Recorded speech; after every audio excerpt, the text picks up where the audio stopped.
السلام عليكم ورحمة الله تعالى وبركاته. أعوذ بالله من الشيطان الرجيم. بسم الله الرحمن الرحيم.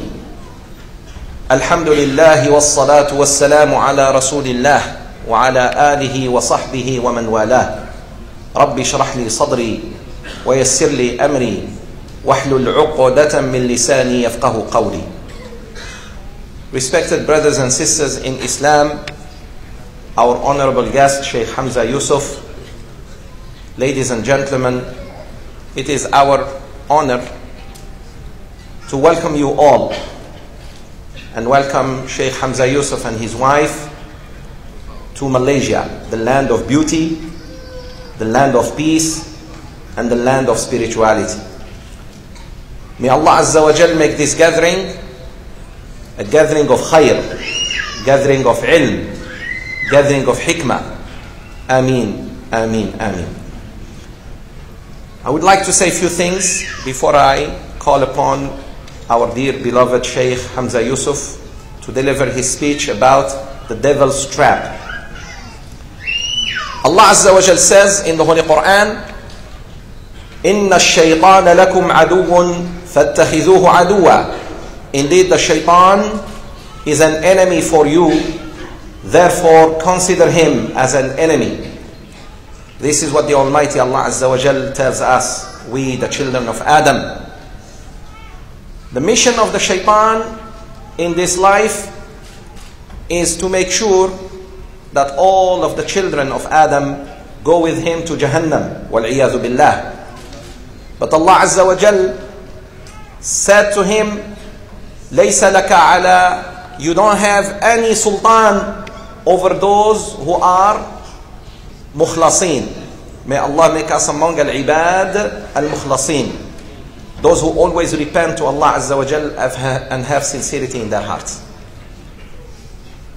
Nur ala Nur Academy, Nur Inai Bookstore, and An-Naqi, as well as so many other organizations, have worked diligently to organize this beautiful gathering with Masjid Wilaya.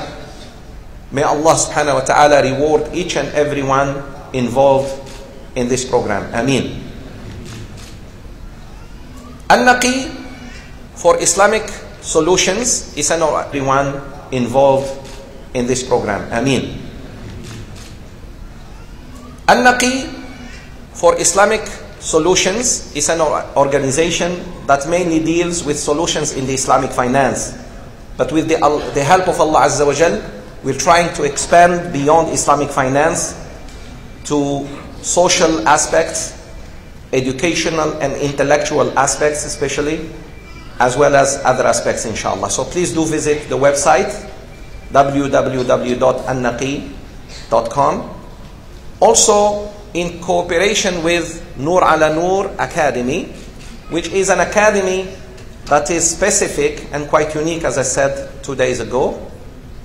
It is quite unique because we do offer Islamic sciences, teaching of the Quran in English language. Why English language? Because simply it is a spoken language for many Malaysians and many expatriates, and we need to reach these people, inshallah. So please also visit www.nuralanuracademy.com and visit us also in our academy. Jazakumullahu khairan. May Allah bless each and every one of us. Without further ado, I would like to call upon our dear beloved Shaykh Hamza Yusuf to speak to us about the devil's trap. Assalamu alaikum wa rahmatullahi ta'ala wa barakatuh. تفضل شيخ. عليكم السلام.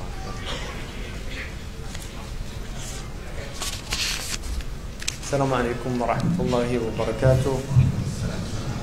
اللهم صل وسلم وبارك على سيدنا محمد وعلى آله وصحبه وسلم تسليما كثيرا. اللهم لا علم لنا إلا ما علمتنا إنك أنت العليم الحكيم. اللهم علمنا ما ينفعنا وانفعنا بما علمتنا وزدنا علما. اللهم افتح علينا فتوح العارفين ووفقنا توفيق الصالحين. ولا حول ولا قوة إلا بالله العلي العظيم وصلى اللهم على سيدنا محمد وعلى آله وصحبه وسلم تسليما كثيرا والحمد لله رب العالمين. The topic that I wanted to talk about today, for me, it's a very serious topic because in many places, in fact, all over the globe now, we are living in a time where the devil has tools that he's never had before, ever. For the first time in human history, you can backbite when you're alone because you have a cell phone and you can just call somebody up and start backbiting. It used to be if you were alone, you couldn't backbite or do namima or do these things. But now you can backbite on your chat room. You could text and backbite. And the Prophet ﷺ talked about the dangers of ghiba, because much of what goes on now on the internet is really ghiba. When you leave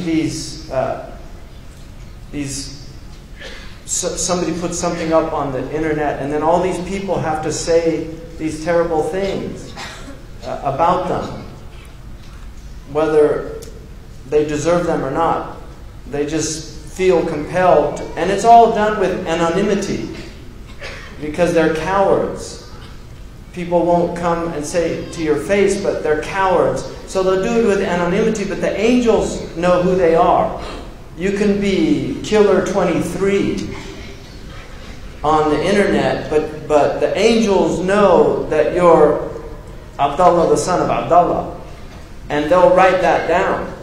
So you can't get away with it. There's no anonymity in the unseen world. The other aspect is the television and films and music. One of the interesting things about Islam is the tension that the ulama had with music. Nobody can make a blanket statement that it's mujma' alayh. If you read Shawkani in Nail al-Awtar, he has a section on this and talks about the khilaf that existed about music. Imam al-Ghazali, Abdul Ghani al-Nablusi, and other great scholars have sections about sama', which is a sacred type of music that they thought was a good thing and permissible. But the ulama were very wary of music because they understood how powerful music is and how seductive it is and the effects that it has on the soul. This actually goes back to the ancient Greeks, who Plato in the Republic, Socrates is the voice that he uses, but Plato in the Republic actually outlaws certain types of music in the Republic because they were so harmful to the soul. And ethos theory is the theory of the effect that music has. In fact, Al-Farabi, who wrote Kitab Al-Musiqa Al-Kabir, the big book of music, which I have in my library, is a huge book, very heavy. It's one of the earliest works, serious works on the science of music. Al-Farabi was known for being able to make people laugh, cry, become sleepy, or become excited based on maqams that he would play on the oud. He could literally make people cry. And this is well recorded. And this is what you find when people go to concerts. They get very agitated. They have to move. They don't know why, but they have to move. They can't stop moving because the music is having an effect on them. There's demonic effects that sounds have, and then there's angelic effects that sounds have. And so the ulama were very concerned about the demonic effects of sound. And they understood that one of the things that the demons have always used is music to lure people away. In fact, in the hadith about Dawood a.s. who sang the Psalms, he had a beautiful voice and he sang, which is musical, but it was angelic. Shaitan got a little band together and he put it on the side of the road, and the people on their way to hear Dawood would stop and listen to the band of Shaitan, and they would forget about Dawood. And so this was the tension that the ulama had. And it's very important that that tension exists, because nobody can make a blanket statement that music is entirely haram, and nobody can make a blanket statement that it's halal. And so that tension is there so that Muslims never go too far into that thing. Because now you see in the West, people listen to music all the time. They're always plugged in. They get in their car, they turn on the music. They walk, they put in their earphones, and they listen to their music. And people have long playlists. They spend a lot of money on these things. And so they're lost. They don't have free time to think anymore, because their lives are filled with sound. So the demons have immense tools that they've never had before. And they're using them very effectively. And we're, unfortunately, the people of Haqq, are not using them effectively at all. And Allah says, عَاقِبُوا بِمِثْلِ مَا عُقِبْتُمْ بِهِ. Fight with the tools that you're being fought with. The jihad of this age is between the ears. The jihad of this age is between the ears. Because this is the battlefield, is the mind of human beings. And by extension, the heart. So what I want to begin with a hadith which is muttafaqun alayh in the mustalah of the people of hadith. It means that both Imam al-Bukhari and Imam Muslim relate this hadith in their books. They relate it in a section called Bab al-Fitan. The fitna in Arabic is a very intriguing word, because one of the meanings of it is intriguing. Right? In other words, it pulls you in. So a fitna, the Arabs, I don't know why, but the Arabs call some of their daughters, they call them fatina, which means she's a fitna. She's somebody that causes fitna. Right? In other words, she's attractive or seductive. You're attracted to her. So fitna is something attractive about it. People like fitna. I'll give you an example. You have Muslims that don't do anything. They sit around, they watch TV, maybe they go to the masjid. But when a fitna happens, suddenly they become so active. And they're on the phone, and we have to do something about this. And they really get active. Because fitna excites people. There's something compelling about it. And this is why in the Sahih al-Bukhari, when fitna happened, one of the greats, and this is the beauty of the Sahaba, because they were one of the many beautiful things about them. They knew that the Prophet ﷺ loved poetry. The Prophet loved good poetry. He particularly liked Ibn Abi Sulh, who was one of the spiritual poets of the Jahili Arabs. He liked Labib and others. And in Al-Bukhari, he quotes a poet. The Prophet himself never used poetry himself, but he listened to it, and he enjoyed listening to it at times. And he said, "Inna min ash-shi'ri la hikmah." In shi'r is wisdom. When the fitnas used to come, the Sahaba said, Ibn Uyayna relates this hadith in Al-Bukhari, that they used كانوا يتمثلون بإمر القيس. They would remember the words of Imr al-Qais. الحرب أول ما تكون فتية تسعى بزينتها لكل جهول. When war first shows up, it's like a decked out woman seducing every ignoramus. That's from Imr al-Qais. When war first shows up, it's a seductive woman who's decked out with her zina. And the young men, they get excited and they run. حَتَّى إِذَا اشْتَعَلَتْ وَشَبَّ ذِرَامُهَا. Until the conflagration happens. And suddenly you're engulfed in the flames of war. وَلَّتْ عَجُوزًا غَيْرَ ذَاتِ حَلِيلٍ. It becomes an old hag who's lost her husband. شَمْطَاءَ يُنْكَرُ لَوْنُهَا وَتَغَيَّرَتْ مَكْرُوهَةً لِلشَّمِّ وَتَقْبِيلِ. Ugly, foul-smelling. Nobody wants to kiss or hug her. This is what they used to quote when war started, to remind them that war looks good until you're actually in it. And then you see that war is hell. And this is why the Prophet said, لا تتمنوا لقاء العدو, Sahih al-Bukhari. Do not desire to go to war. It's a disease in the heart. But he said, if you're forced to, فَثْبُتُوا, be brave. But it should not, it's a sickness in the heart to want to go and kill other people. So this chapter is in the chapter of fitna, which also means civil strife. Al-fitnatu ashaddu min al-qatli. Fitna is worse than killing. Here it means persecution. So it can mean persecution. It can mean civil strife. Like when you have civil wars, it's called fitna. It can also mean confusion. So it has many meanings. But all of our muhaddithun had a chapter called Bab al-Fitan. In the Bab al-Fitan, it's mutabaqun alayh tu'rad al-fitanu ala al-qulubi kal-hasir. The end of time won't come until the fitan are shown to the hearts like a mat. Udan, udan. Vertical and horizontal. And I'll get into this later, but I want to start with this.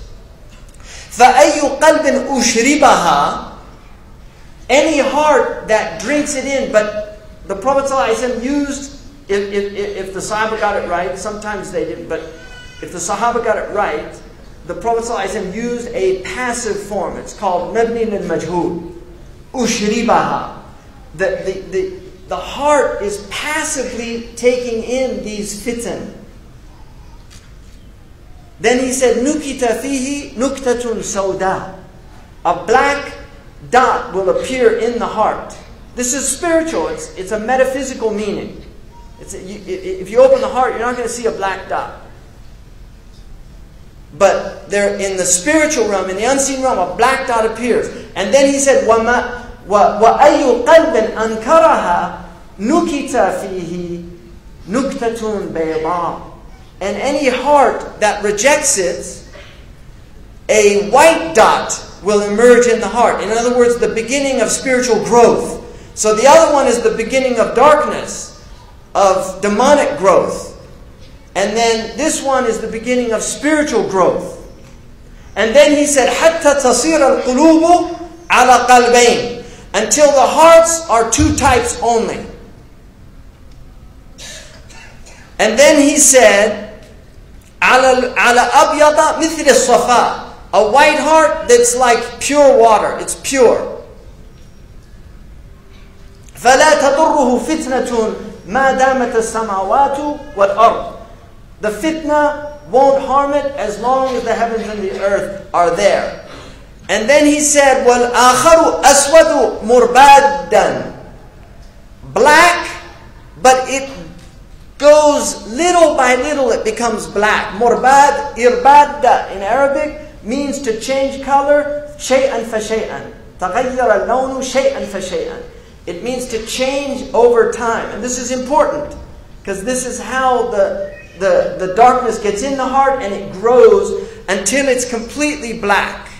كالكوز مجخيا. Like a container that can't carry anything, everything spills out. In other words, goodness spills out of it. It won't contain anything. And then he said, لا يعرف معروفا. It won't know what's good. ولا ينكر منكرا إلا ما أشرب من هواه.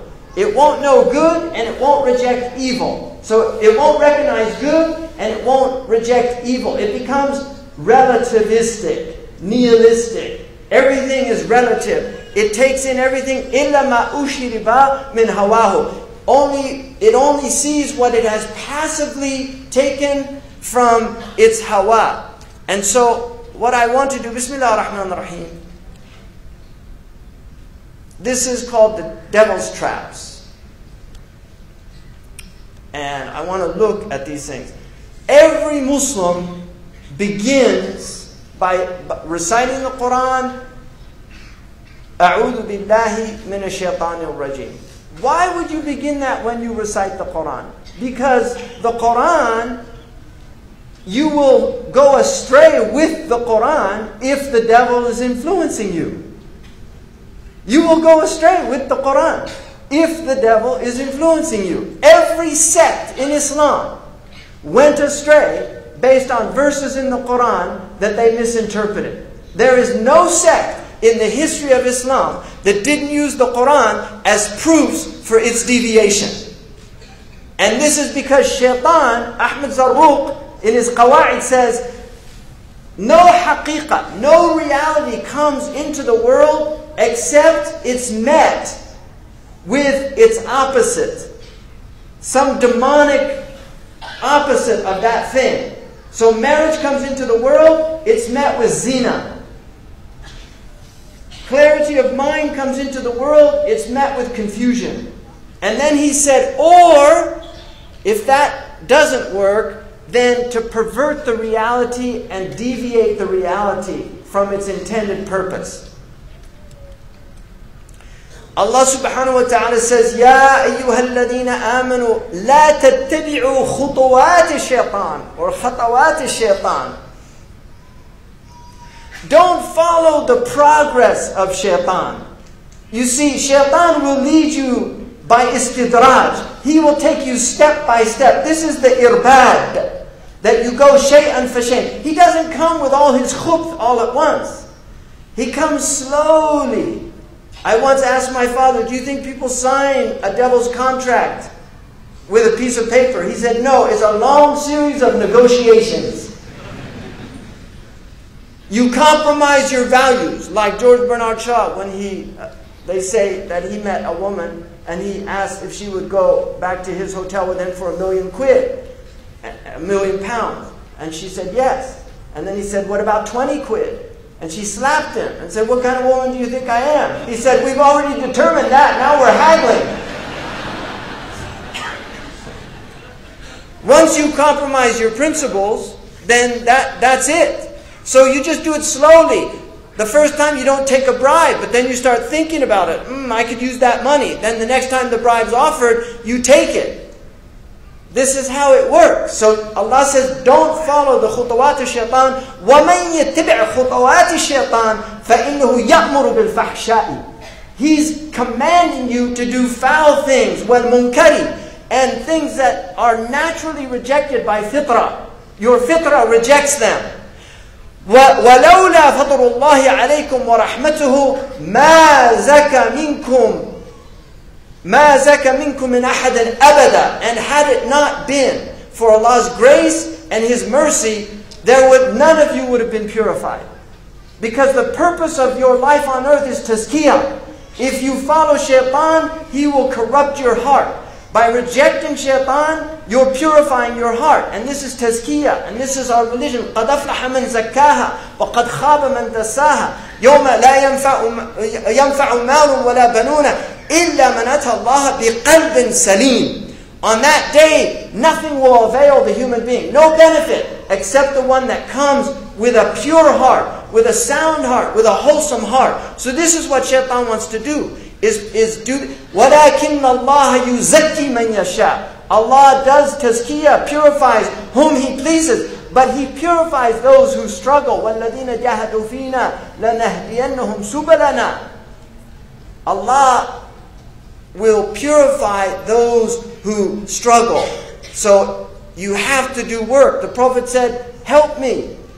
One man said to him, Ya Rasulullah, intercede for me on the day of judgment. He said, help me by doing a lot of sujood and give me some portion of your night to help me. In other words, you're going to get into Jannah only by the grace of Allah, the rahmah of Allah. But you also have to work. We believe in faith and deeds. We believe in faith and deeds. Even though iman is tasdeeq, وَفُسِّرَ الْإِيمَانُ بِالتَّصْدِيقِ.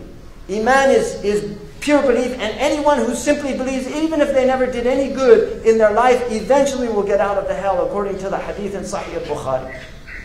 But we believe in faith and deeds because faith has burhan. As-sadaqatu burhan. Charity is a proof of your faith. Prayer is a proof of your faith. Now, what I want to look at, first of all, is the media. When people say the media is the problem, they're right about most things. If you look, all of the research that we have indicates that media violence has increased in quantity, but it's also more graphic, more sexual, and more sadistic. This is the khutawat of shaitan. If you watch films from the 1940s, the 1930s, the 1950s, you can see it's slow.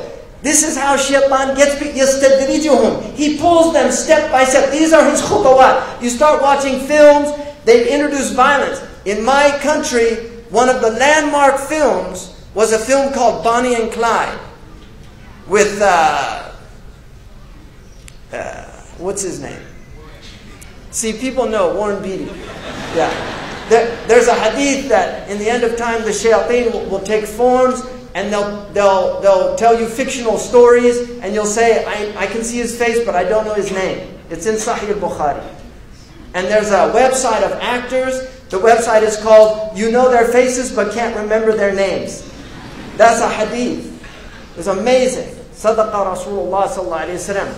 So that film was a major change in America in cinematography. Because before that, graphic violence was not permitted. But this film showed blood, gore. Now that film looks tame compared to what they have out. These are the khutawat of shaitan. And shaitan wants violence and sex are his two, because they're very powerful for the human psyche. And these are the two ways that he can really corrupt the heart. This is from the United States, so I'm using statistics from the US, but it's all coming to you, unfortunately. So 80% of R-rated movies, right? 70% of restricted video games, and 100% of music with explicit content, warning labels, were being marketed to children under 17. So they know what they're doing. These are the minions of shaitan. Whether they're conscious of it or not. وَلَكِنَّهُمْ لَا يَشْعُرُونَ. They're unconscious. If you say, لَا تُفْسِدُوا فِي الْأَرْضِ قَالُوا إِنَّمَا نَحْنُ مُصْلِحُونَ. We believe in freedom of speech. We believe in artistic expression. We're not sowing corruption. No, they're the corruptors. أَلَا إِنَّهُمْ هُمُ الْمُفْسِدُونَ. But they're unaware. So many of them are literally minions. By the time the average child in the United States is 18 years old, they will have seen 200,000 acts of violence and 16,000 murders. What do you think this is doing to the psyche? Why do you think America is such a violent country? Seriously, there are other reasons. This is one of the reasons. We have a history of violence in the United States. But our children have been programmed to be violent. Media violence is especially damaging to young children under 8 because they cannot easily tell the difference between real life and fantasy. The American Pediatric Association warns that children should not see any television now. This is a protocol from a few years back. They shouldn't see any television before the age of 3 because of the effects they know that it has. That was actually a compromise because the evidence shows that they really shouldn't be seeing any television while their brains are developing. But these are compromises because the television industry is so powerful. And if you don't think industry has an effect on medicine, just look at the food pyramid. Because the food pyramid in the United States was changed because of the dairy and meat lobbies. Because they warned people about dairy and meat. So they got it changed. So industry, medicine is in service of industry. It's not medicine in service of humanity. It serves industry. They know Scientific America proved that television is a low-grade addiction. People become addicted to television. It's like tea. You know, I mean, I always say, what's the problem with tea? I don't feel addicted. I've given it up so many times. Right? So those low-grade addictions are real. Tea is a low-grade addiction, but as an inveterate tea drinker, I can tell you it is very hard to give up tea. I was corrupted by the English because I lived in England and every day they would have tea. I started having tea before I knew it. I go back to America where they don't drink tea, they drink coffee, but I wanted tea. Right? I have Irish roots. The English, you know about the English. Malaysia knows. You know, they say monkeys know how to speak, the orangutan. They say that they can speak. Like the orangutan, they speak Malay in the jungle, but they knew that if they spoke, the English would put them to work. So they just pretend not to.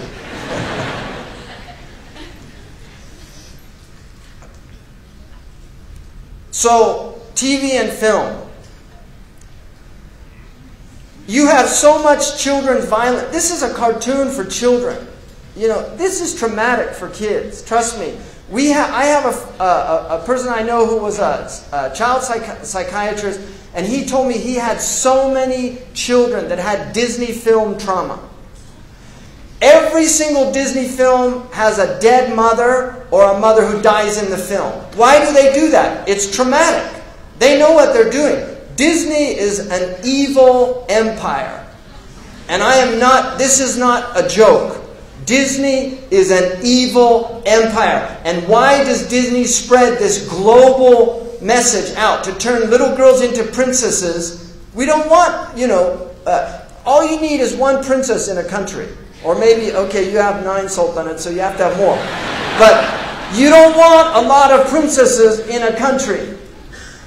You want women that will serve, that will work, that will do things. They don't expect everybody to do it for them. And I know the sultanas here serve and do things. That's true. But the Disney princess is serve. And all the children are little warriors. So they have this violent attitude in their film. I mean, look at this. You know, it's just unbelievable.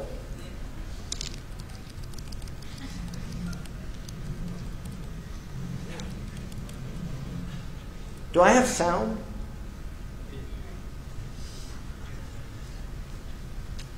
Yes, just like you sometimes. I put it up. Where's the sound? That's okay. Thank you. Hello, Earth. So good to see you. Same name. We know you find TV irresistible. And Hulu. Yeah. Now follow me. Below the curtain. To the Hulubratory, where we make the irresistible irresistent blur. You are correct, sir. And our latest silver bullet, Hulu Plus. Full seasons and full series runs of your favorite shows in your new favorite place. Everywhere. You see, this is your ring. On TV, this is your ring. On Hulu. So close. And this is your brain. On Hulu Plus. And this is your brain with the latest regiment. Hulu Plus. That's hot. An evil nerve plot to destroy the world. Enjoy. You know, people think that's a joke. Trust me, that is no joke. That's Iblis. I mean, the thing about Iblis, he has fun. He really enjoys this show. He enjoys making fun of us, just laughing at us. What are you going to do, give up TV? That's what he says in one of those ads. It's not a joke. 2 out of 3 Hollywood films released in 2001 were rated R. And I'll tell you something about R rating today. Khutawat al-Shaitan. In the 1960s, these films would have been rated X. But this is the khutawat. People have become used to the violence and the sex. And so films that would have gotten an X rating in the 1960s are now rated R. And now PG-13 is what used to have an R rating. This is the average time spent watching television, 5.11 hours in the United States, every day. Black Americans, more than 7 hours a day. White, 5. Hispanic, 4.35 because they're out working. Right?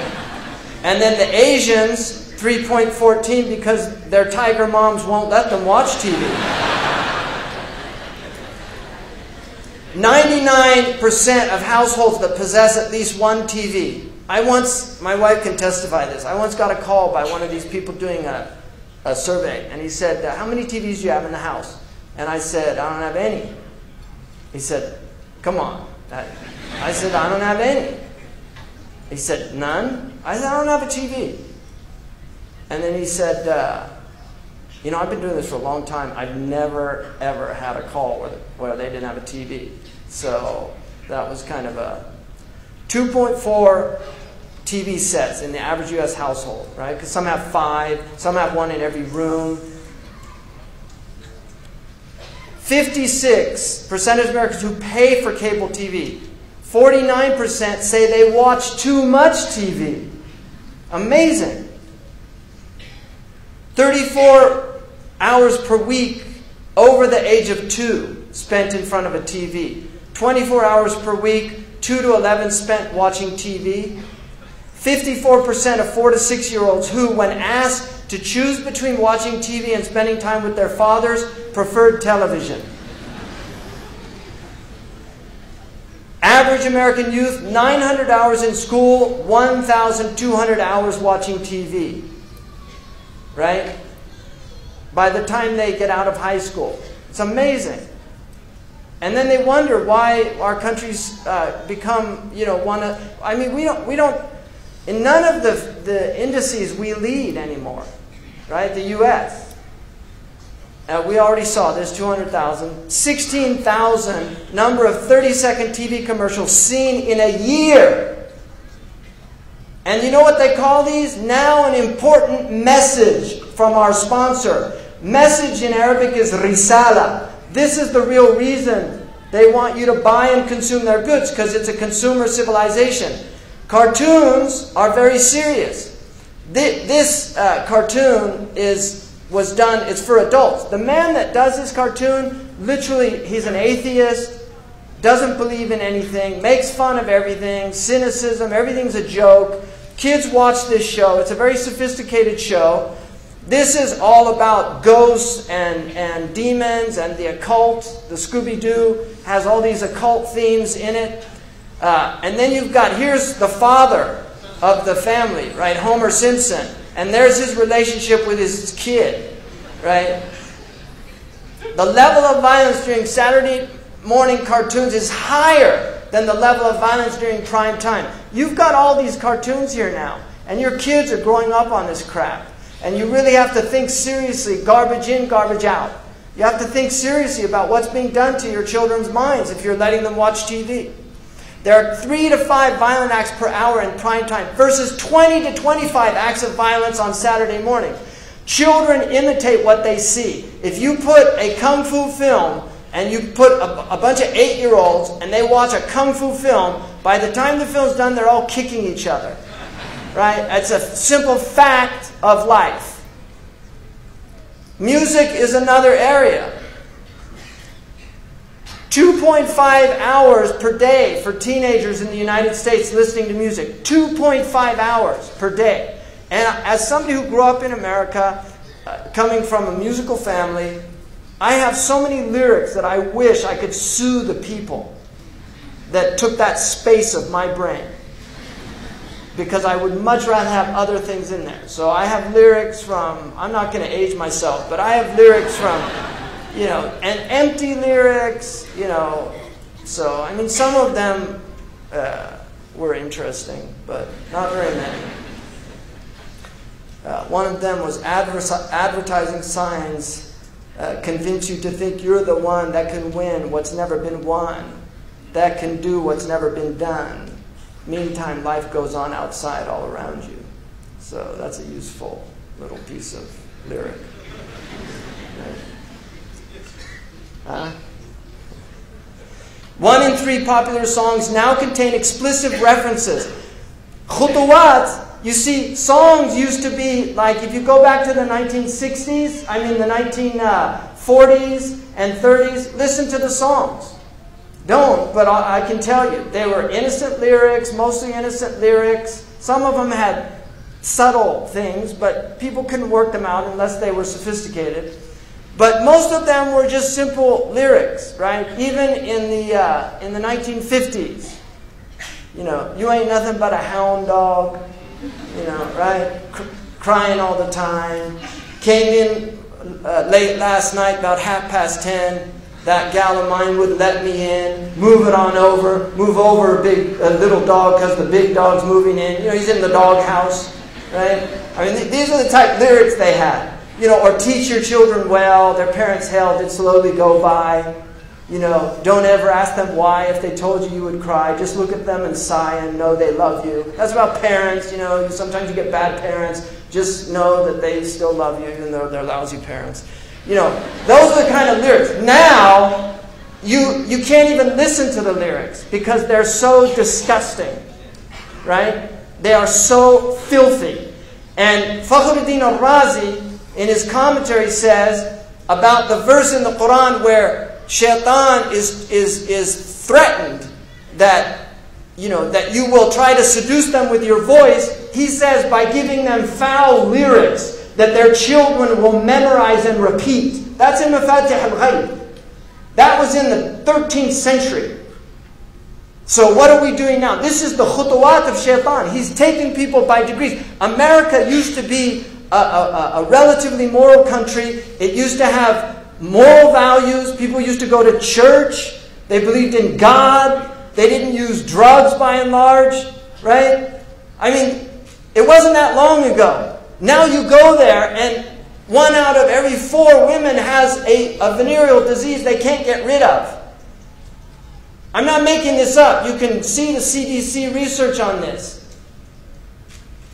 Right? HPV virus, it's a major problem in the United States, causing cervical cancer, genital warts. These are real problems. And now they're promoting sexual behaviors that are pathogenic. They're promoting pathogenic behaviors that, we in America, you have all these advertising against saturated fats. Like a Big Mac is not going to kill you if you eat 1 of them.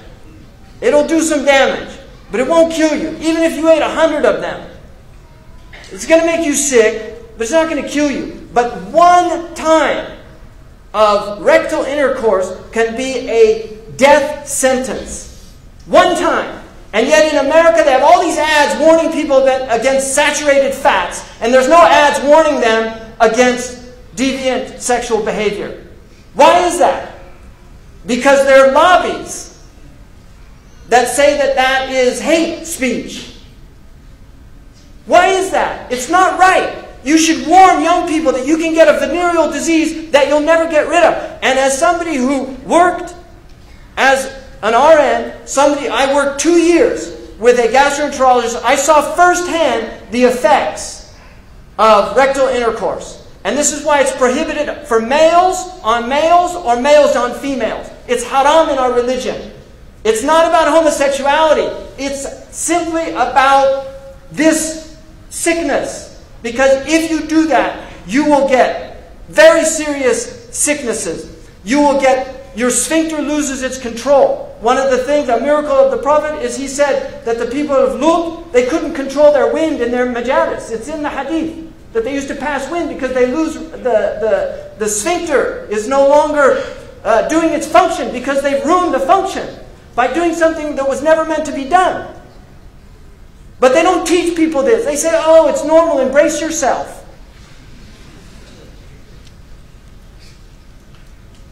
The number of times an adolescent is exposed to explicit substance references, 35 per hour. They're listening to 2.5 hours a day, 35 per hour, 84 per day, 591 per week, being told about alcohol and drugs in these lyrics.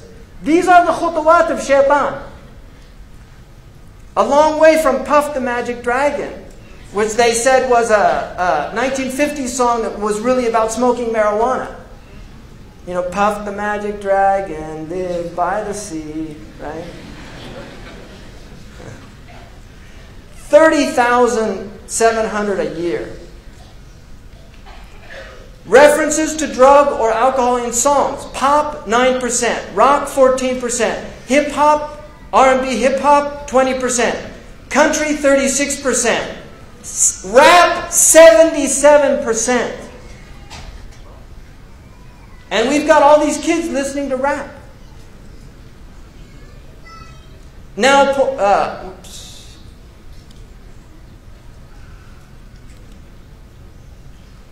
the effects of video gaming. This is one of the big plagues on our civilization. I'm talking about global civilization. This is a multi-billion-dollar industry with massive resources and power now. This is incredibly harmful. It's people die from this. There was a Japanese boy who gamed until he had a heart attack. People die from this. It's true there are only a small number of people that are going to get addicted in that way. But this is what Islam is, a rahmah to people. So it prohibits things that are harmful. Anybody who studied fiqh knows there's a section on bay'. It's prohibited to sell alatul lahu. It's haram to sell games. You can make your own games, you know, like play games, children play games, rocks and stones. Little kids, they don't care what you give them. But to sell things and make money off lahu is prohibited in our sharia. Nobody talks about this anymore. They just think, oh, you can just go and do this and it doesn't matter. You know, this is what's happened to us because shaitan has taken us by steps. So if you look at these things, social isolation, drop in school performance, obesity, people that game are fatter than people that don't, wasting time, which is a great sin in our religion. To waste our time. It's sinful to waste time. Omar said, akrahu an ara ahadukum sabahlala. I hate to see one of you wasting his time. Imma fi dunyahu aw imma fi ukhrahu. Be doing something to benefit your dunya or something to benefit your akhirah. But don't just waste your time of no benefit. And people say, oh, but brother, this is good for dexterity skills. I want to be a surgeon and it actually teaches you eye-hand coordination. It's going to help me. You know, nice argument. Violent tendencies. We know this. Financial loss, decrease in empathy. You become less empathic. Average age of these players, 35 years old. What are you doing? Seriously, 35 years old is the average. You know, I'll tell you, I'm gonna make a confession, all right? This is a confession. And my wife will testify to this. When I first got back to the United States, when I left, there were no computers. When I got back after 10 years being overseas, there were computers. All right? I actually met my wife. She taught me how to use the computer. So that's how I met. So I owe computers to that. So, but there was a game called Tetris. And I had never done this before. So I started playing it. And it was really interesting, and I was, oh, okay, and I worked it out, and I don't even know how long I played it for. When I finished, I turned away, and I was seeing those images come down. I never did it again. And my wife would testify, I don't play any of those games, I've never played any of those games, I am against those games. They're evil games. And I really encourage you just to give them up and utilize your time. Learn a language. Go talk to the Orang Asli about Islam. You know, go clean up. Get like volunteer groups that do litter pickup on your streets. You know, seriously, go do something useful. Go work out. You know, keep your body healthy. Go play soccer. Go visit your grandmother. Go to a hospital and visit people that aren't getting people visiting them. Do something useful, but don't waste your time doing this. 49% are 18 to 49-year-olds.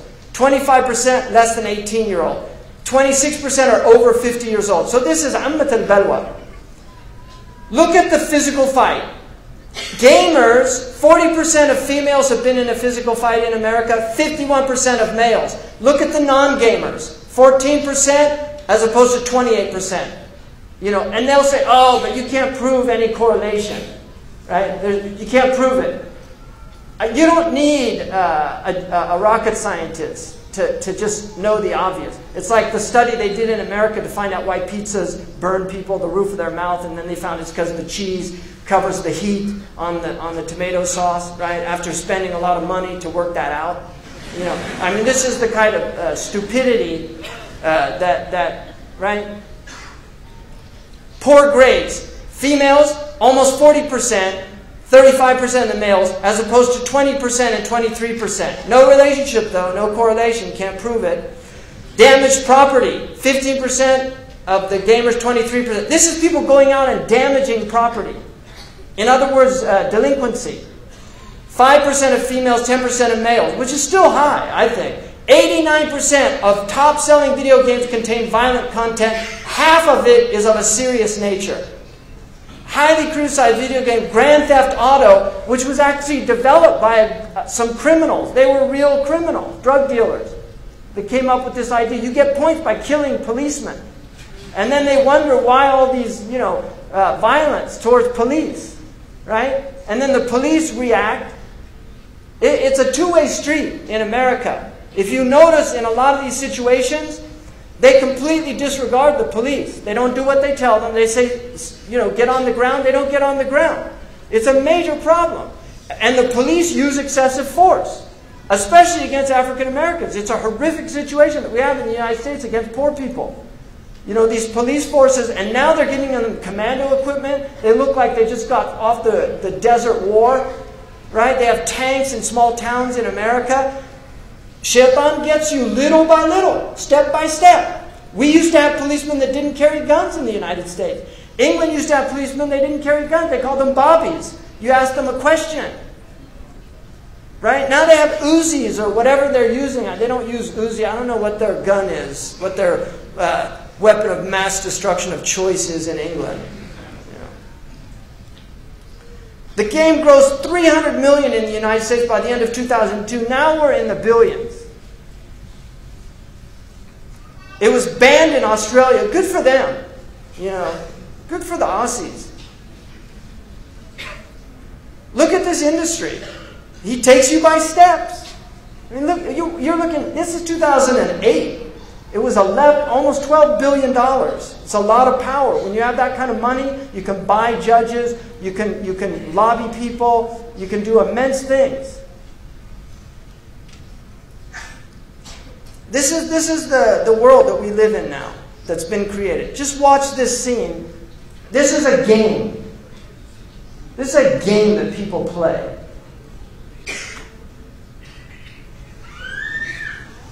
See, don't let your kids watch Parents are going this. to buy children games like this. This is real. Kids underage play many games like this because when parents go to buy games, they don't check the age ratings. So this Christmas, when you go to buy a new Xbox game, check the age rating. Yeah, that's to me a lousy message. Don't go buy it. That's the real message. Don't buy it. Forget the age rating. So now we're going to get into where this is all coming from. This is a book from the 15th century. It's a picture of the devil, and this is something, Muslims used to sometimes depict things, Kitab al-Bulhan. But I want you to look at his hands. You see this sign? I don't even want to do it on film because people will take a clip and then have me in one of those pictures doing that sign. It's an evil sign.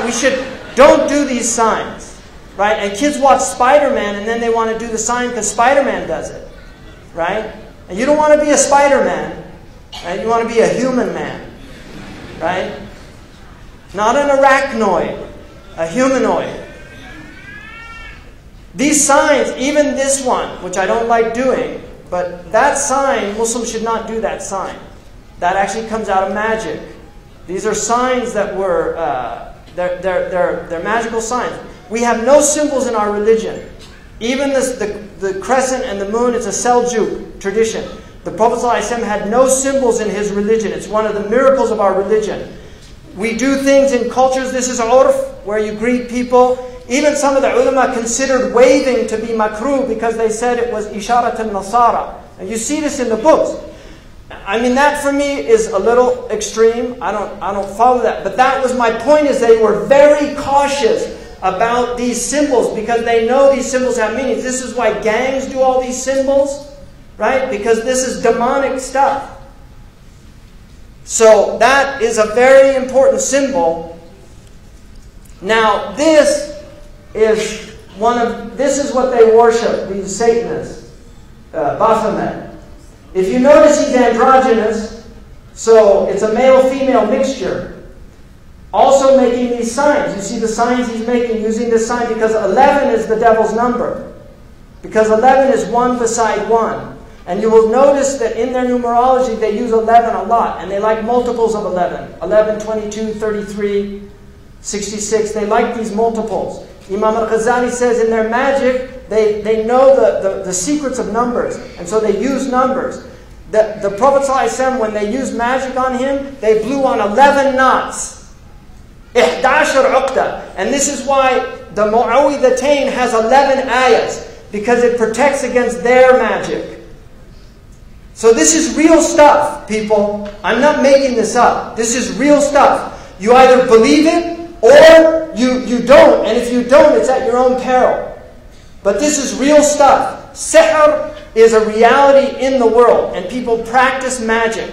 And one of the practices is through the eyes, seducing the eyes in television and spectacle. It's the sihr of the ayun. You can see Madonna imitating here Baphomet, right? Because she's one of them, and she's a numerologist. She is a numerologist. She practices numerology. This is Lady Gaga, that everybody's gaga about. People tell me, you know, oh, you've got a lot of followers on your Twitter or something like that. I don't even know. I did Twitter one time and regretted it. But people say, and I said, to me that means nothing. Lady Gaga's got tens of millions of followers. So the devil has plenty of followers on Twitter. It means nothing. We want to be on the account with God. Right? We want to have the angels following us, pleased with us, happy about what we're doing. Now, Maleficent, you could see Disney, they used to have films where the witch was evil, and now they entice them. This is the fitna. They make a beautiful, see, they used to make them old hags. If you see the old film, the witch was old hag, but we get them by degrees. Now they take somebody that many people consider a very beautiful woman, and they put her in Baphomet's mask, and then it becomes seductive. He takes people by degrees. I mean, what is this? Why are they doing this? Why are you wearing horns? We're human beings. We're not demons.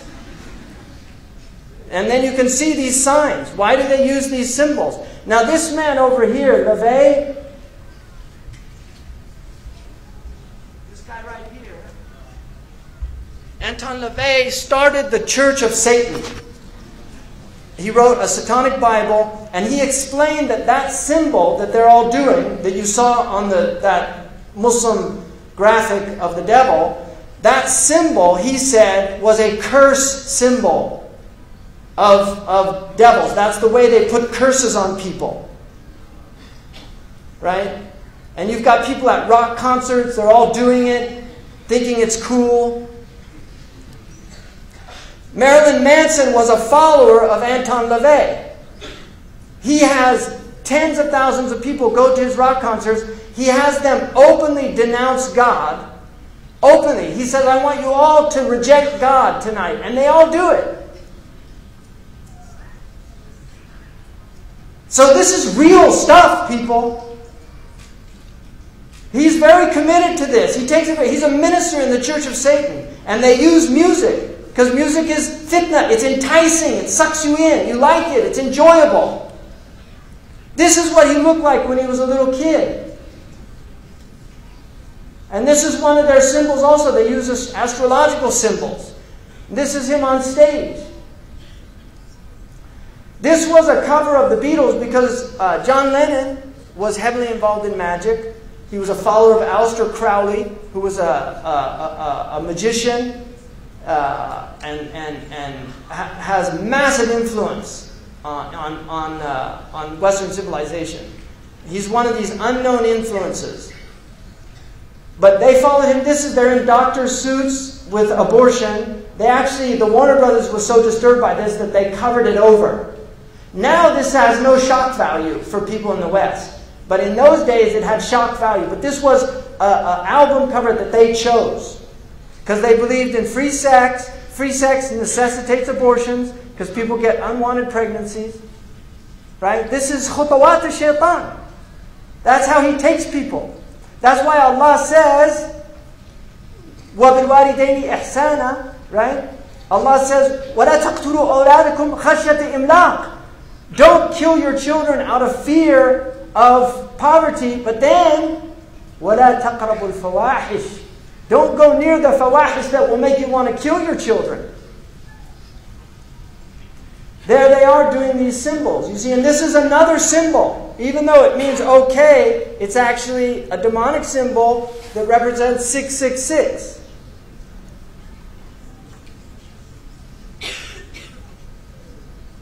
There you can see in the background doing the symbol, the Masonic hand. This is a Masonic symbol. When you see them doing that, it's a Freemasonic symbol. The number 23 in numerology is one of their numbers. Now look at this young girl, mashallah. So wholesome, this Disney girl, right? Look at her, just wholesome Disney girl, country singer, right?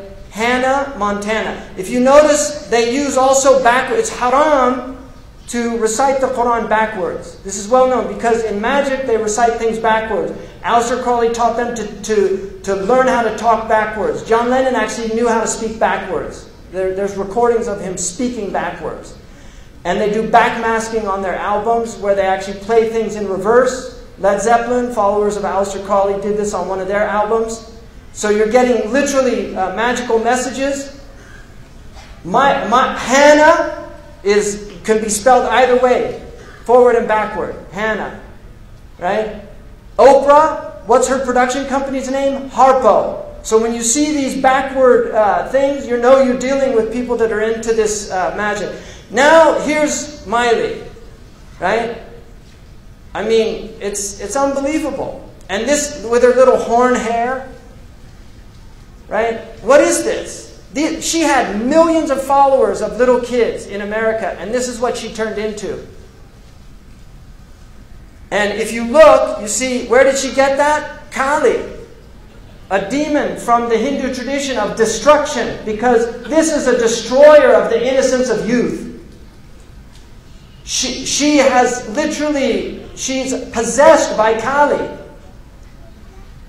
And she couldn't stop putting her tongue out. She was even asked, why do you do that? She said, I feel compelled to do it. Because this is who's really moving things around. Kali, a demon.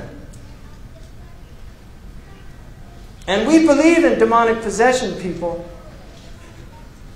One direction. Let's go crazy, crazy, crazy till we see the sun. I know we only met. I mean, look at this. I only know we only met, but let's pretend it's love. And never, never, never stop for anyone, meaning your parents or God. Whoa, whoa, whoa, whoa, whoa. That should be whoa, like slow down. But it's not. It's tonight, let's get some. Okay, and most of you, I don't know if you have these idioms in Malay English, but in American English, that is a very clear idiom about... I don't think I need to say anymore. So let's pretend it's love. In other words, it's lust, but let's pretend it's love. And just get some. This is promoting free sexuality. And don't think that they put that Muslim in there by accident or because he was talented. They knew exactly what they were doing. Zayn Malik is a minion of these people. This is a simple fact and a reality. And I'll say it openly and publicly. This is being live streamed. People can make fun of me. They can laugh at me. They can think I'm crazy. They said the same thing about the Prophet ﷺ, so I'm not ashamed of being called Majnun. If they could say it about the best of creation, then who am I to reject that honorific title from the people it comes from?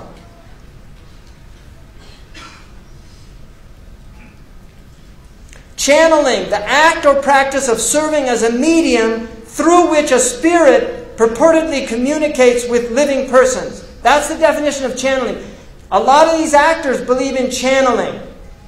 So they actually invoke spirits. Ladies and gentlemen, Shirley MacLaine.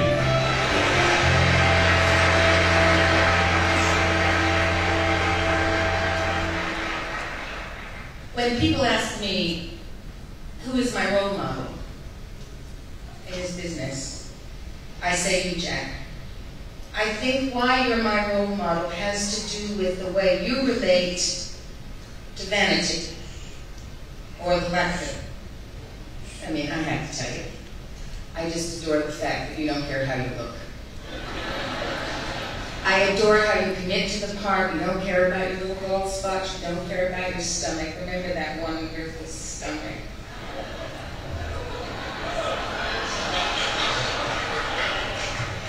You don't care about your wrinkles. This is all extremely important to me.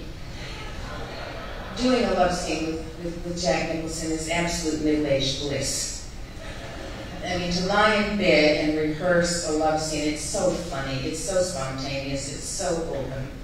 We're lying in bed and we're rehearsing the astronaut Garrett Reed love scene. He's explaining to Aurora what it was like to walk on the moon. She's loving it. And then we launched into the first take, and two voices came out of you. Do you remember this? Two voices, and they were simultaneous words, but they were two levels of sound. And I looked over at you. You were amazed. I was amazed, and you said, "Well, sure. Oh, I'm many different people." I said, "No, Jack, you're channeling." So, I'm many different people. That's literally what the devil says in the New Testament when he's asked what his name is. He says, "My name is Legion." Right? A lot of different names. Two-toned, coming out, two voices at the same time. That's clear. They do what's called method acting, where they invoke. Crowley said the quickest way to invoke a spirit is through acting. So they do a method technique, and they stay in character for the entire film. Jack Nicholson, in some films, scared people because he would play psychopaths. And he would stay in character even when the filming wasn't being filmed. And it was like he was possessed, because that's what they do. Heath Ledger, who played the Joker, and that had previously been played by Jack Nicholson, when he was killed, they told Jack Nicholson and asked him what he thought. He said, "I warned him about that role." That's what he had to say. So this is Anton LaVey. The birth of TV was a magical event foreshadowing its satanic significance. TV's infiltration has been so gradual. You see, khutuwat. It goes slowly, so gradual, so complete that no one even noticed. So people, 50 years ago, you couldn't have shown the violence. It's gradual, but now it's happened. People say, "What happened?" It was slow. It took time. Shaitan has till Yawm al-Qiyamah. Anzirni. Give me time. And Allah said, "You have till Yawm al-Qiyamah." And He said, "I'm going to get them all. I'll get them all." He has time. He's slow. He works slow. He works at you slowly. Shaitan takes his time. People don't need to go to church anymore. They get their morality plays from television and the movies. That's what teaches them morality. Many of you already read my writings indicating that TV is the new God. There is a little thing I neglected to mention up till now. Television is the major mainstream infiltration for the new satanic religion. Anton LaVey wrote this. Now, this is a man who had several actors and actresses that were his followers. They were literally his followers. So he's not talking as some kind of marginalized. This is somebody who had influence in Hollywood. And one of his followers had a heavy influence on many of the major directors in the United States. Dajjalic culture. Inni la'undirukumu. I'm going to warn you about the Dajjal. وَمَا مِن نَبِيٍّ إِلَّا وَقَدْ أَنذَرَهُ قَوْمَهُ. No prophet except he warned his people. وَلَكِنِّي سَأَقُولُ لَكُمْ فِيهِ قَوْلًا. I'm going to tell you something. لَمْ يَقُلْهُ نَبِيٌّ لِقَوْمِهِ. No prophet said it before him. إِنَّهُ أَعْوَرٌ. He has one eye. وَإِنَّ اللَّهَ لَيْسَ بِأَعْوَرٌ. He doesn't have one eye. You're God. This God has one eye. Why is there so much one-eye symbolism amongst these entertainers? Have you ever seen anybody when you take a picture and he says, "Hold on, hold on"? I've never seen any normal person do that. Why do they do this? Because this is their religion. They worship the one-eyed God. Horus, he's called in Crowley's mythology.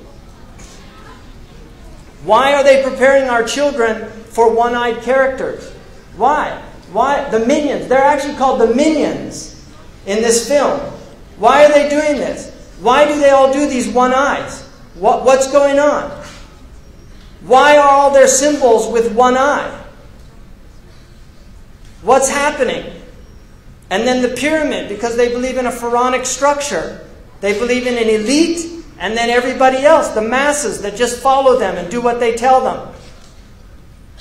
And this is Crowley doing the 11. That's the 11.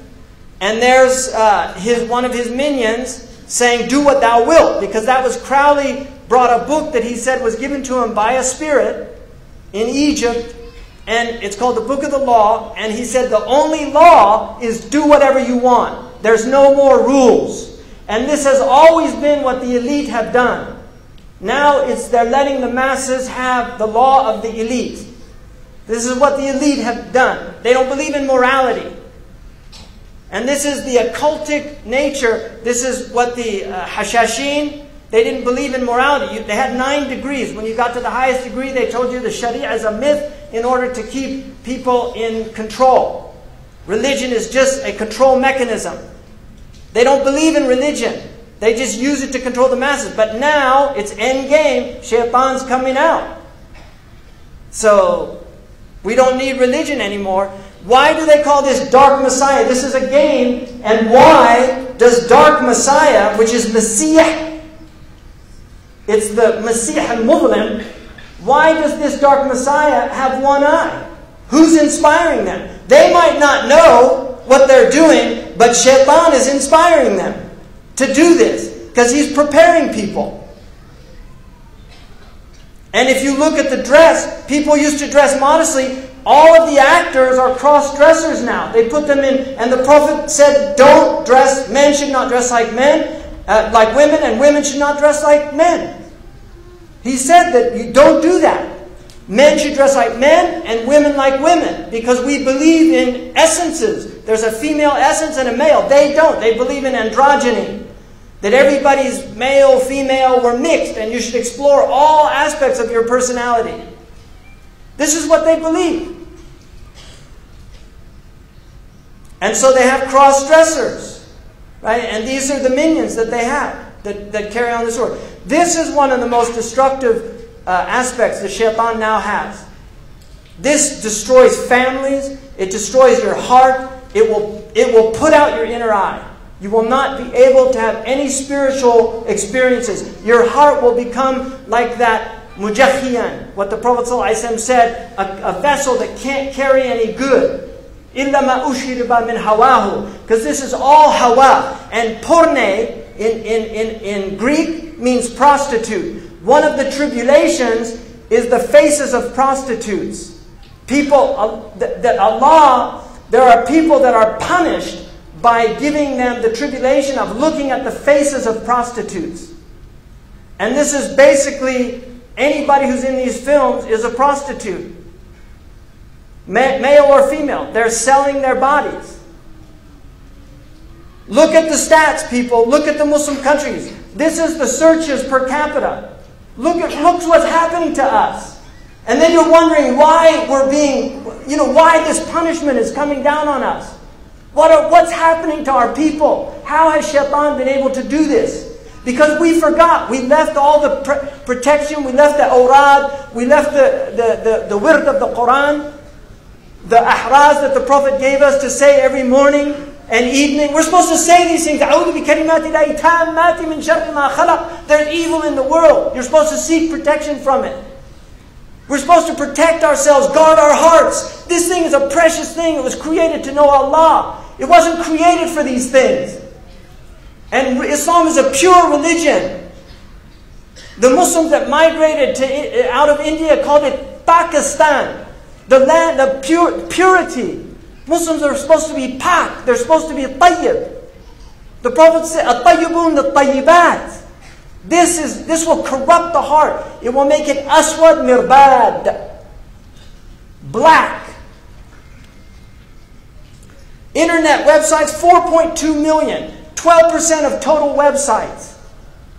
Pornographic pages, 372 million. These are sound stats. Daily pornographic search engine requests 68 million. 25% of total search engine requests. What's happening to us as a species? Daily pornographic emails, 2.5 billion. 8% of total emails. What's happening to us? Food, junk food now, they know, they have proven. Junk food is addictive, and the more junk food you eat, the less inclined you are to eat healthy food. Any restaurant that you recognize the name, don't eat there. And I'm sorry for the people that have the McDonald's wakala in this country. I'm against fast food.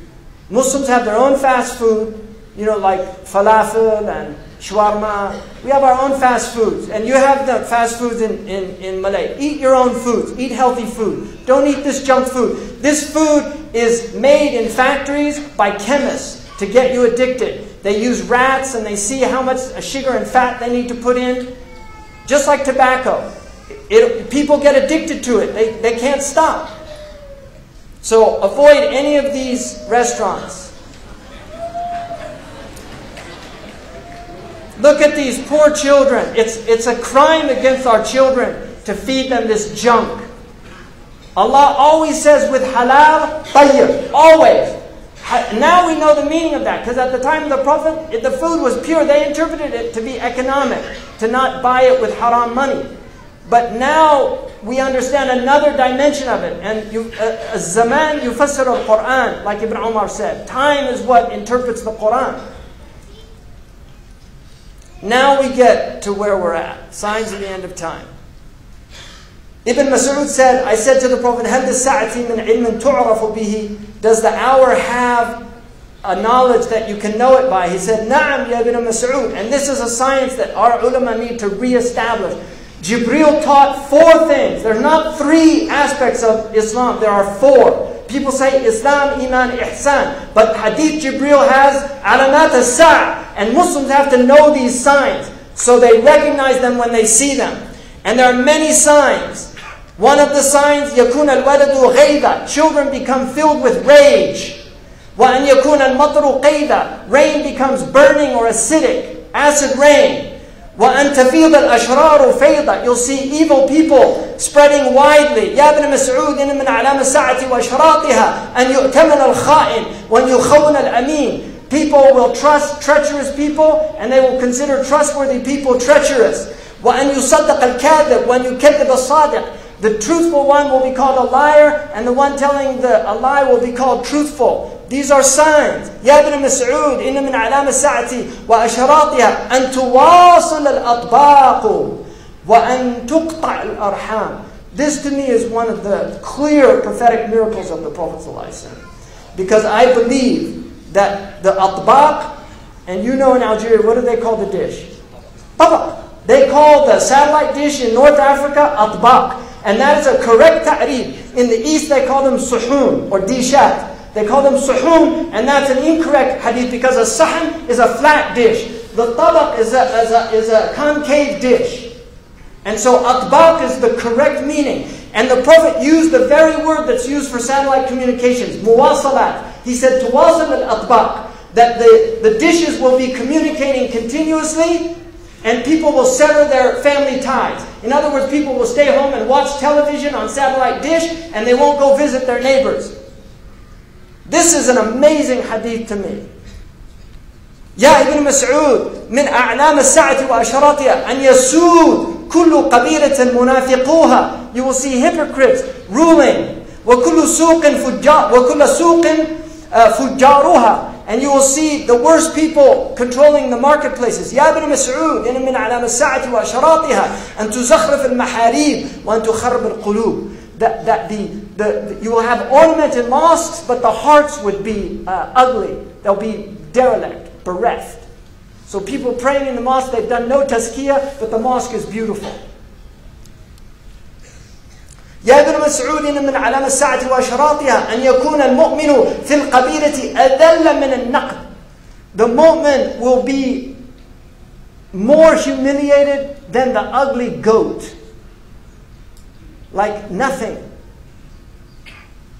يا ابن مسعود من علامة الساعة وأشراطها أن يكتفي الرجال بالرجال والنساء بالنساء. You will see homosexuality and lesbianism widespread. Wake up, people. This is our Prophet speaking. And he said, you will see Mirka Subyan, young people having massive wealth. Like Zuckerberg is a multi-billionaire before he was 30. And you will see Mu'amaratun Nisa. You'll see these movements to corrupt the women. يا ابن مسعود من أشراط الساعة وأعلامها أن يعمر خراب الدنيا ويخرب عمرانها or عمرانها. You will see the destruction of civilization. You will see the civilization of the destruction of the world. So خراب الدنيا, that will become the ta'mir. It's tadmir. People will, like blowing up mosques. This is the khilafah.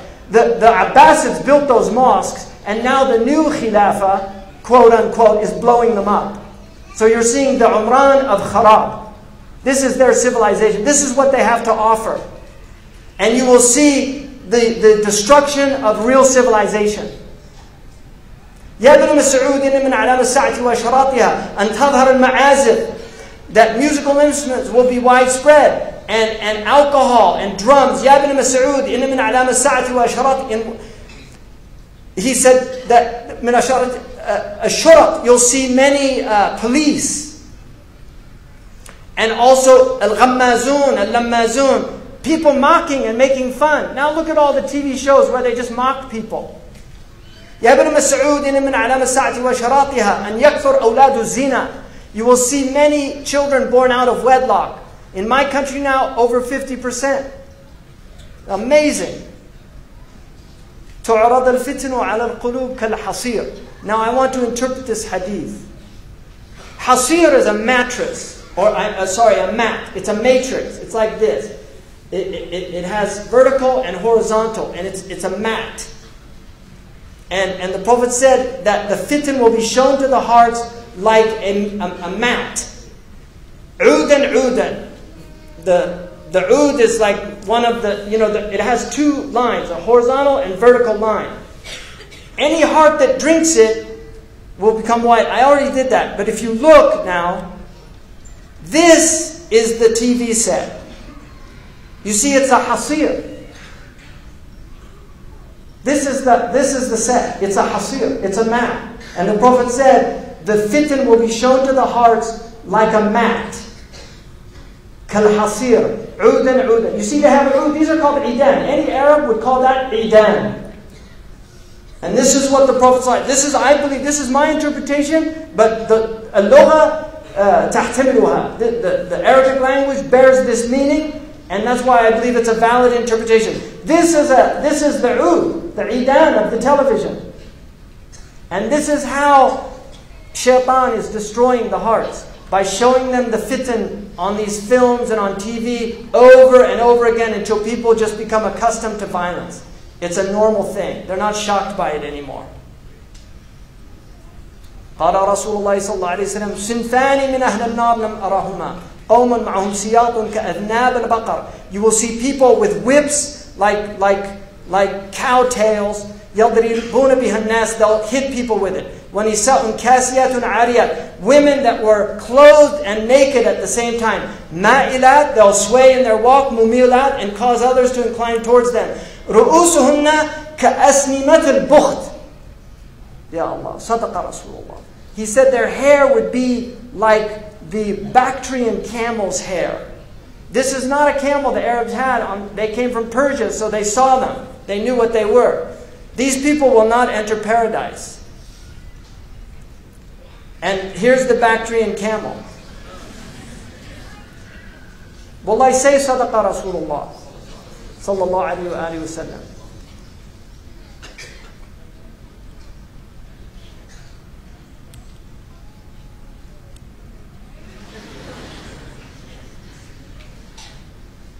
La ilaha illallah. Allahumma salli ala Sayyidina Muhammad.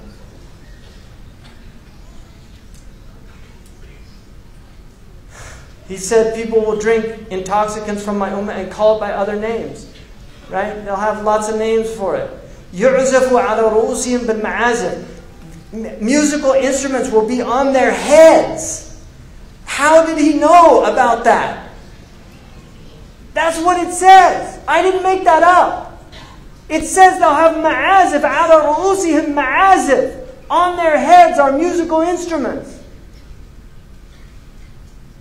Who would have thought that, who would have known what that meant at the time of our Prophet ﷺ? But now we see it, all these people everywhere.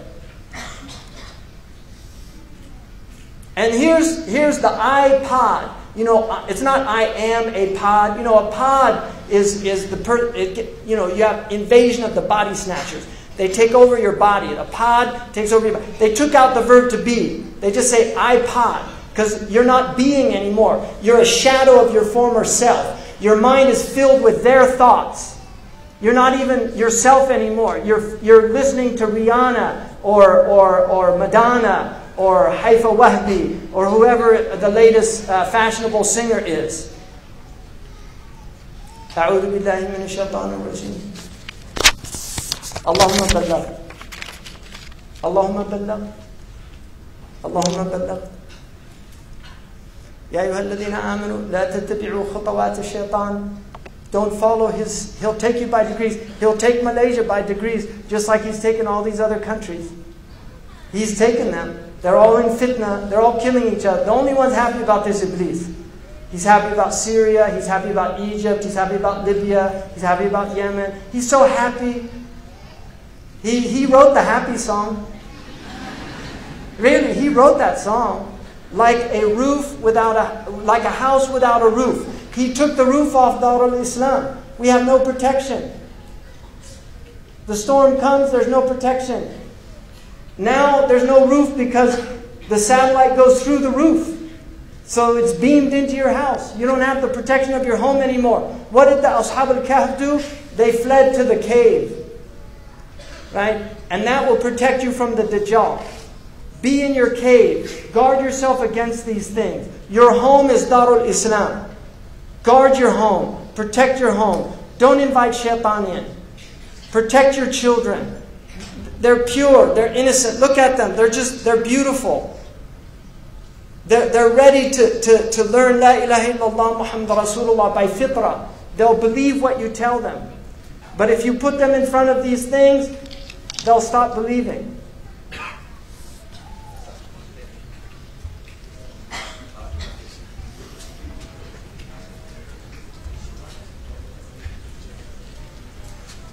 Alhamdulillah, Jazakallah Shaykh Hamza Yusuf for a beautiful speech, for a beautiful presentation.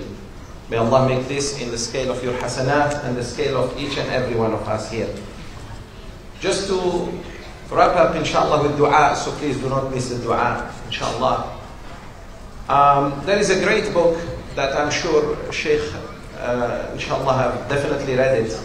It's by Imam Abdul Rahman ibn al-Jawzi, called Talbisu Iblis. It is available, alhamdulillah, in English, The Devil's Deception. It's a very good book to read about the subject, inshallah. I would like to end with a dua. Allahumma Rabbana taqabbal minna hadha al-dars waj'alhu fi mizani hasanatina ajma'in. Allahumma ighfir lana warhamna wa'afina wa'fu 'anna wa akrim nuzulana ya arhamar rahimin ya rabbal alamin. Allahumma arina al-haqqa haqqan warzuqna ittiba'ah وأرنا الباطل باطلا وارزقنا اجتنابه. اللهم إنا نسألك العفو والعافية والمعافاة الدائمة في الدين والدنيا والآخرة. اللهم علمنا ما ينفعنا وانفعنا بما علمتنا وزدنا علما وزدنا فهما وزدنا حكمة وزدنا تطبيقا. وصلى الله وسلم وبارك على نبينا محمد وعلى آله وصحبه أجمعين. سبحان ربك رب العزة عما يصفون وسلام على المرسلين والحمد لله رب العالمين. Thank you very much for coming. Wassalamu alaikum wa rahmatullah.